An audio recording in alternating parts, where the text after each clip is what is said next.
Hi, Chapter 19 talks about disorders of the immune system. They can either be hypersensitive, where they react too much, or hyposensitive, such as AIDS, where it doesn't react enough. These are some lymphocytes, and they are attacking self-antigens. We want to know the definitions of hypersensitivity. Hypersensitivity, where your immune system's reacting too much. Anaphylaxis, systemic versus localized anaphylaxis, how allergy skin tests work, desensitization, and blocking antibody.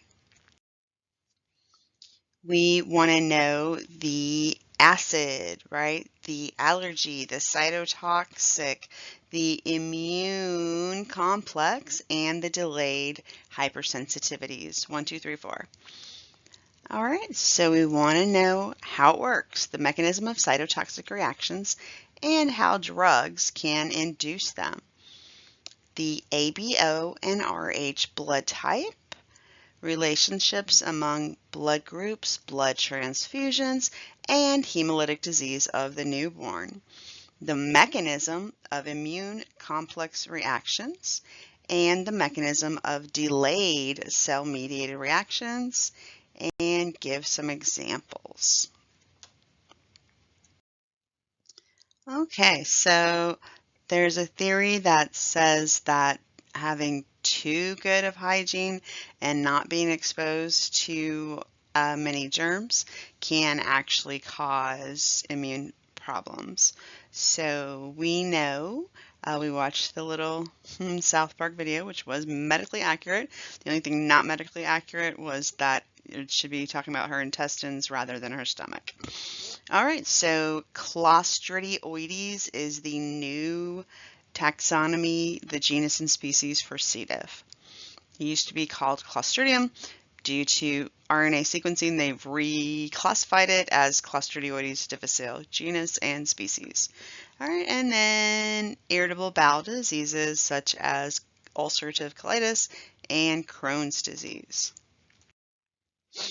Okay, so again, with allergies, people that grew up on farms had fewer allergies than in people in urban settings, perhaps due to a wider range of microbial exposure in a farm setting. All right, and then inflammatory bowel disease, lack of normal microbiota leading to chronic inflammatory disease. Okay, this is a nice shiny hiney. This is what your intestines should look like after taking the magnesium and citrate. Usually that flushes out all the feces. Okay, and this looks terrible. This is completely inflamed. Okay, so really interesting to treat the autoimmune Crohn's disease. They can actually implant whipworm eggs that are going to suppress the helper T pathways. And then really interesting, although a couple of people did die from infections from this, but many people also were healed. So a fecal transplant, the reason they don't just give you the microbes, the reason that the C. diff is really blooming, we already talked about, usually it happens when you've taken antibiotics and they've killed off your normal flora and allowing the bad bacteria to bloom. So basically you have to restore your normal flora, and really the only great way to do that is to keep it in the feces, that is its kind of media that it uses. Okay, so this is the pill form of a fecal transplant, and that's a whipworm egg. Okay, so hypersensitivity, type 1 is allergies. Okay, so 4 types: anaphylactic, cytotoxic, immune complex, delayed, cell-mediated. So that spells acid if you take the first letters of each. Anaphylactic, cytotoxic, immune, and delayed. Okay, so study of hypersensitivity, immuno, immune system, path, disease, ology, study of. All right, definitely want to know this table for testing and NCLEX purposes. All right, so what type? Type 1 is anaphylactic, also going to be known as allergies. IgE, you definitely want to know, binds to mast cells or basophils, two of your white blood cells. And then the allergen binding to IgE causes degranulation of mast cell or basophil and release of reactive substances such as histamine. Sure, everybody's picked up an antihistamine when you had allergies, and that is how you can self-treat it. Okay, when it gets severe, remember you can go into anaphylactic shock. Anaphylactic shock. So drug injections, insect venom, and then you have allergies such as hay fever and asthma that are going to affect the nose and the upper respiratory system. Okay, so what happens if you go into anaphylactic shock? Remember, the histamine is going to cause your blood vessel to dilate. It's going to go from small to big. Okay, so the lumen of the blood vessel is going to get bigger. What is that going to do to your blood pressure? Just think of a hose, right? When you want to squirt somebody, you have to squeeze the hose, making the diameter of the lumen smaller. When you let go, the water's no longer going to squirt out forcefully. And that's going to be really bad when it's relating to your blood vessels, because now your organs are not going to get enough blood, and that's why you can die from anaphylactic shock. What's the treatment? Good old EpiPen. Okay, type 2 is cytotoxic. It's going to take a little bit longer to develop. The antigen is going to cause formation of IgM and IgG antibodies that are going to bind the target cell. And remember, they also have to bind to complement, and unfortunately that's going to destroy the target cell. So transfusion reactions, if you get the wrong blood type, your body will attack those cells. Also, Rh incompatibility. Okay, so mom is going to have to be negative, and then if baby is positive, usually on the second pregnancy is when that Rh incompatibility is going to happen, because she has to develop the memory cells during that first pregnancy with an Rh positive baby. An Rh negative baby, it's no problem. Okay, next is type 3 immune complex. It takes about 3 to 8 hours, and you have antibodies and antigens that are going to form complexes that cause damaging inflammation to your tissues. So Arthus reactions, serum sickness, rheumatoid arthritis. All right, then you have type 4 IV. Poison ivy. Thank you, Dorian. You're the best. All right, now we know that's delayed because it's going to take about 1 or 2 days, 24 to 48 hours. And the antigens are going to activate the cytotoxic T lymphocytes that kill the target cells. So poison ivy is more serious than it seems. Yeah, are all immune responses beneficial? I think the obvious answer is no. Some immune responsive can be hyperreactive and attack your own cells and your own tissues. Okay, so the first type again is anaphylactic. Anaphylactic. Okay, it occurs really quickly, minutes, right? If you, let's say you're allergic to seafood and you eat it, you might feel your lips and your tongue swelling up. Okay, antigens are going to combine with IgE, right? Achoo! When you sneeze, that's your IgE antibodies, and they're going to activate the mast cells and the basophils to go ahead and undergo degranulation, right, where those little dots that you see under the microscope, those are the granules, and they're going to release chemicals including histamine, leukotrienes, and prostaglandins. prostaglandins. Okay, so histamine, sure, again, everybody's probably taken an antihistamine at some time. It's going to increase the permeability of the blood capillaries, right? When they get dilated, it's going to create more little spaces so that the little white cells can undergo diapedesis and chemotaxis. Remember, margination, diapedesis, chemotaxis are the steps those white cells are going to take to get into your tissues. And then prostaglandins are going to affect smooth muscle and mucus secretion.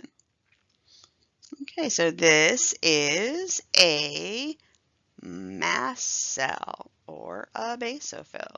You see the little granules, and then you see the Fc receptors. That's the fixed receptor for the fixed portion of the antibody. So see, it's kind of backwards, right? So the fixed portion is on the cell, and then here the IgE, when it binds to the antigen, it's going to go ahead and cause this mast cell or basophil to release the granules that are histamine and other mediators that are going to cause the allergic reaction. Okay, this is mandatory to know about, guaranteed to be on your NCLEX because this is a killer. All right, so systemic anaphylaxis, anaphylactic shock. Again, what is going to happen? Cardiovascularly, your blood vessels are going to dilate and get bigger. Just like when you stop squeezing a hose, that water pressure is going to go down. Your blood pressure is going to go way down, and you're going to go into shock because pretty much all your blood vessels are going to dilate, right? So when they're all dilated, blood pressure drops, organs do not get blood, and you can die. So injected antigens or bee stings tend to be very dramatic, and you're going to want to treat that with an EpiPen, or you might see glass vials these days. So the glass vials, you just break the top off, and they're cheaper than the EpiPen. Okay, so localized anaphylaxis is less severe, right? Temporary. Ingested antigens, inhaled antigens, contact, something you touch. So familiar examples: pollen, fungal spores, dust mites, animal dander, nuts, and seafood. All right, so the symptoms are going to depend on how it gets in there. So hay fever, it's going to be something from the upper respiratory system. And then asthma is the lower respiratory tract.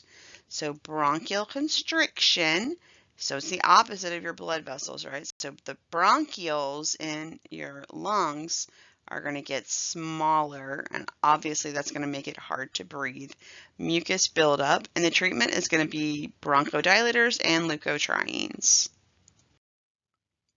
Some examples of allergens: pollen and the hated dust mite. All right, so again, localized anaphylaxis is generally not as serious, but is definitely annoying. So we have food allergies, common things. Everybody is always making jokes. Oh, pigs get killed with peanuts these days. Tree nuts, milk, soy, fish, wheat, sesame, peas, and a lot of people are allergic to sulfites, which you got to be careful because sometimes they're on vegetables or in wine, things like that. So luckily, a lot of kids grow out of it, right? They develop tolerance as they grow. So hives are the little red bumps, GI upset, diarrhea, and so forth. And then unfortunately, the more you're exposed when you're still having allergies, the more that you can develop that increased reaction and get systemic anaphylaxis. Okay, so allergy testing. You're going to take a teeny bit of the allergen and stick it under the skin. If you're found to be allergic, you can do desensitization. One way that you do it is put increased dosage underneath the skin, little doses, increasing, so start little and go bigger. And that's going to cause class switching to produce IgG, and that's going to act as a blocking antibody to intercept and neutralize the antigens. All right, this kid is allergic to a whole bunch of stuff. He has wheals all over his back. Okay, so what tissues do we find the mast cells that contribute to allergic reactions such as hay fever, upper respiratory system? Which one's more dangerous, systemic or localized? Systemic is more dangerous. How can you tell if a person is allergic to a particular antigen? You're going to do an allergy test and see if you see wheals. Wheals are the red bumpy things, right? Kind of like when you get a mosquito bite. That's actually a reaction. Okay, what antibody needs to be blocked to desensitize a person to allergies? IgE is the one that causes allergies. Okay, so that was type 1. Type 2 is cytotoxic. So it's going to be activated by complement. Complement is going to be activated by IgG or IgM antibodies with an antigenic cell. So that's going to cause cell lysis or damage by the macrophages. All right, we have studied the ABO blood system. So it's your red blood cells, your erythrocytes. Remember, they are biconcave. They don't have a nucleus. They kind of curve in the middle. Kind of looks like a donut when you look under the microscope. You're going to get A antigens on some. If it has A sprinkles, you have type A. Okay, if it has B sprinkles, you have type B. Okay, what if it has both? You have type A, B. All right, what if you have no sprinkles? You have type O blood. All right, and then the positive and negative refer to the Rh factor, which was derived from good old rhesus monkeys. So if you have A with nothing on it, this is A negative. All right, here I've got B with nothing on it, B negative. Don't be negative. You got this. And then we have AB with no RH. That's AB negative. Okay, what would I have to do? And this is O negative because there's no RH on there. All right, so in contrast, this just has the A and the B. These are all negative because you don't see any RH on there. Okay, and it's really easy. You don't have to memorize the chart. You just know whatever you do not have is what you're going to make antibodies to because your body's going to see that as foreign. So this is type A because you have these little A antigens. Those little triangles represent A. So your body's going to make anti-B. So that means you can take blood from A or O donations. Okay, same thing here with the opposite. B blood type has B antigens on the cell surface. They're represented by little cartoon circles here. Doesn't really look like that, right? Those are cartoons. And of course, you don't have A, so you're going to make anti-A antibodies. And what blood type can you get? You can always get your own, type B, and you can always get O. But be careful because you can't get O positive if you're negative. Okay, cytotoxic reactions. We have the Rh blood group system. So remember, most people are going to be Rh positive. So luckily, it's kind of rare that you're going to get an Rh negative mommy, but still it's about 15% of the population. Okay, so hemolytic disease of the newborn. Again, mom is going to be negative. It should be on the second pregnancy or later, depending if the baby was Rh positive. You could have an Rh negative baby and then an Rh positive, and that would be okay. It would be no problem. All right, so again, generally speaking, and probably for NCLEX purposes, you're going to say it happens on the second pregnancy, but for real clinical purposes, I do want you to be aware. I did have a student who was in a car accident and she had some blood mixing on her first pregnancy, so just be aware of that. If anything causes that blood, you might get a miscarriage if that happens, but it could also cause the hemolytic reaction. All right, luckily there is a treatment. You just have to give RhoGAM shots at 28 weeks and shortly after delivery. Okay, so again, you do need to know about the hemolytic disease of the newborn, and NCLEX loves this question. So mommy is negative, daddy is positive, baby turns out positive, mom's body says, ah, that's foreign.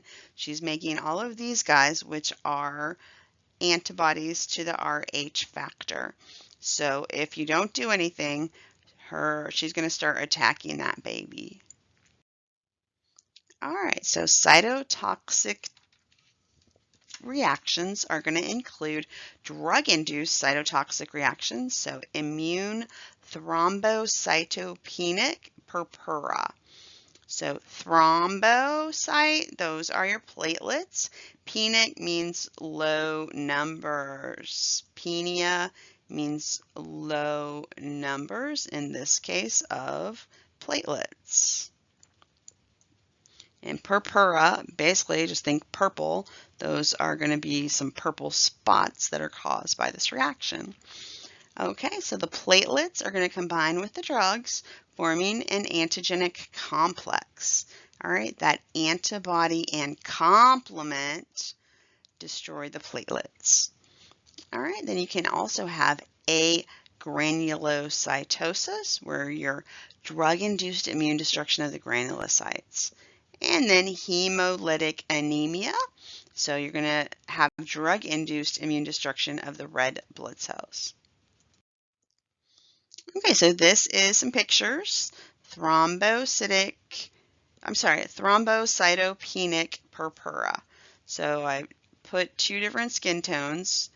Some people have been harmed by medical neglect in instruction. So I want to be sure this one isn't necessarily too serious, but I just want to make sure that you're seeing what things look like on different skin tones so that you can recognize it. Like I said, this particular one isn't too serious, but you do want to be aware of the appearance, how your patients are going to look.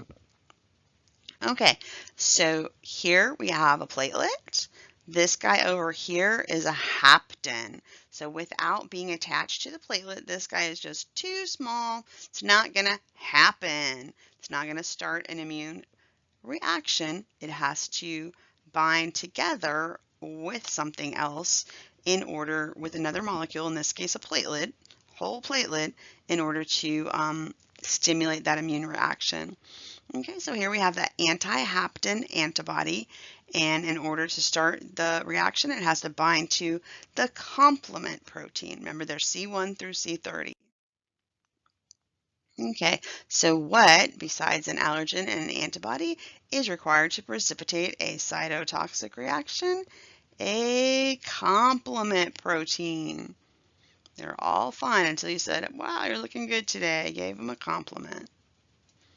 Complement proteins. Okay, what are the antigens located on the cell membranes of type O blood? Okay, O positive. So we don't have any of the ABO, so just nothing. And then the positive refers to RH. And again, these are just named because of how they were discovered. You'd think they'd make it something easier, ABC, like that, ABCD, something. But no, they're just named because how they were discovered. RH was discovered in the rhesus monkey, and it was kind of separate from the discovery of the A and B antigens. Okay, so I'm going to just get this word never off there, because sure as heck, if you say never, you're going to get an exception. Okay, so we already talked about the exception. Like I said, student of mine got in a car accident. Blood did mix between the mom and the fetus, and she had a reaction on her first pregnancy. So that's usually, and for NCLEX purposes, usually it's going to be at least the second pregnancy if the baby was positive both times. Okay, so type 3 immune complex reactions. Antibodies form against and react with soluble antigens. So they have to be dissolved first before they can then form the immune complexes with the antibodies. Then they're going to go ahead and go down to the basement under the cells. Next, they're going to activate complement, causing inflammation. The immune complexes form only when there's a certain ratio of antigen and antibody. So they have to match up. All right, so what are we looking at here? This is immune complex mediated hypersensitivity. The immune complexes are in the wall of the blood vessel. Okay, so this is the basement membrane. It's kind of underneath the endothelial cells of the blood vessel. Okay, and then this is where it really starts going crazy. The antigen and the antibody are going to bind with an enzyme and cause the neutrophils. The neutrophils are going to release enzymes and cause damage to the endothelial cells of the basement membrane. So here, your neutrophils are not your friend. Okay, so type 3 immune complex reaction.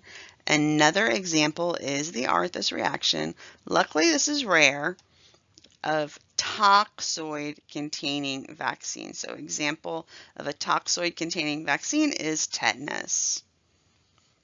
Okay, again, it's going to occur in the glomeruli, which are in your kidneys, right? The glomeruli are where the actual filtration happens in the kidneys.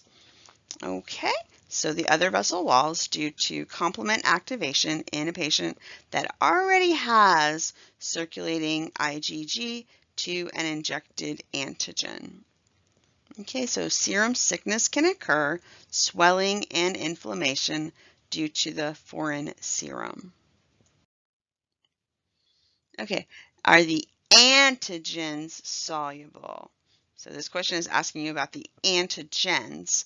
The antigens have got to be soluble, otherwise they wouldn't be able to react with the antibodies. So in this case, the antigens are soluble.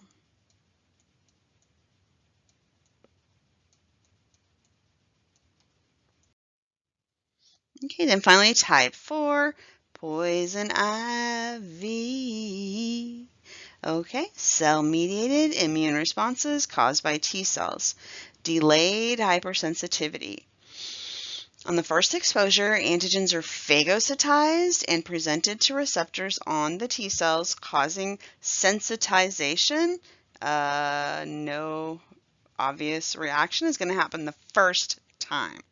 Then, when you are re-exposed, it's going to cause memory cells to release those destructive chemicals, also known as cytokines.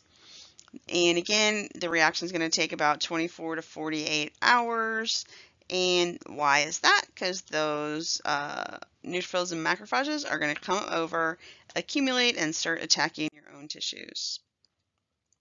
Okay, so some examples of delayed cell-mediated hypersensitivity on the skin is the skin test for tuberculosis, right? It's called the Manitou skin test, and they put the purified protein derivative under your skin, similar to the way that they do the allergy testing, and see if you have a reaction. If you have a reaction, that means that you've probably been exposed to tuberculosis. Okay, then you have the allergic contact dermatitis. Again, the haptens, they can't cause a reaction by themselves, but once they get onto your skin, they're going to react with proteins in the skin, causing that immune response. All right, and then you can also have allergic reactions to so many things: poison ivy, cosmetic, metals, and latex. Okay, so here, this is the little haptens that comes from the poison ivy. This is the skin protein. They get together and now they are immunogenic. And the first time that you get contacted, it takes about 7 to 10 days, and you're going to be forming those T memory cells. So the first time Dad picks you up with poison ivy juice on his hand, not much is going to happen. But the second second time is when you're going to go ahead and have that dermatitis, and you're actually killing your skin cells. So these are actually being attacked by your own body cells. Okay, why is the delay? Because the macrophages have to come over to the site. Okay, autoimmune disease, mechanism for self-tolerance, cytotoxic, immune complex, and cell-mediated autoimmune diseases. All right, so your immune system is going to respond to self-antigens, causing damage to the organs. Unfortunately, about 80% of autoimmune diseases are found in women. So what is supposed to happen? Clonal deletion of the self-reactive T cells in the thymus produces self-tolerance.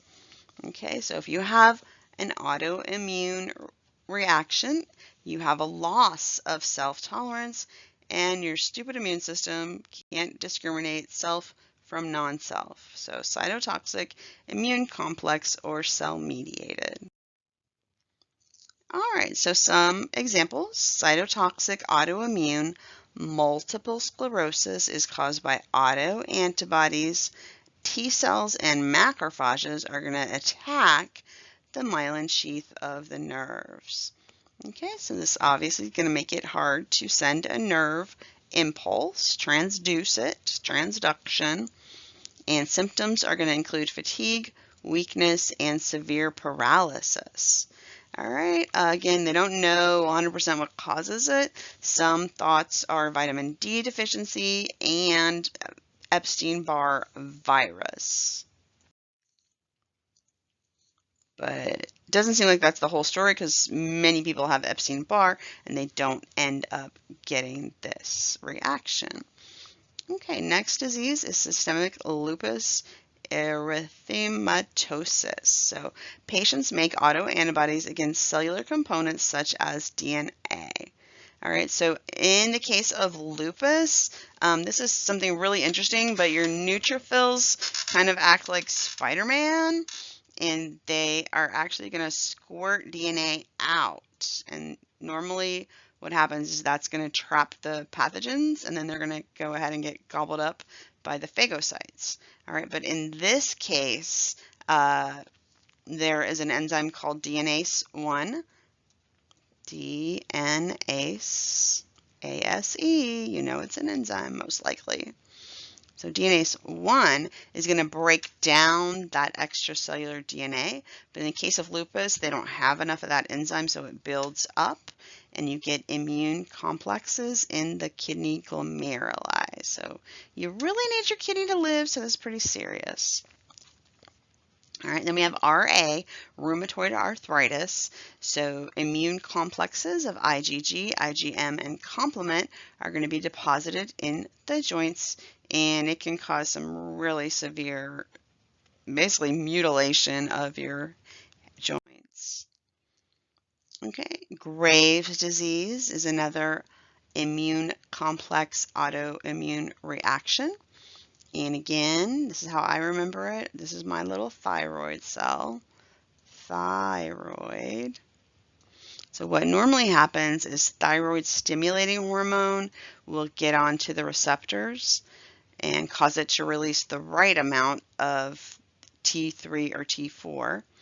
But in Graves' disease, the abnormal antibodies are actually going to bind more tightly on, and it's just going to cause it to keep on producing the thyroid. So you're going to have high thyroid, you're going to be skinny, you're going to be hot, you're going to be running around, sweating, and you have too many thyroid hormones.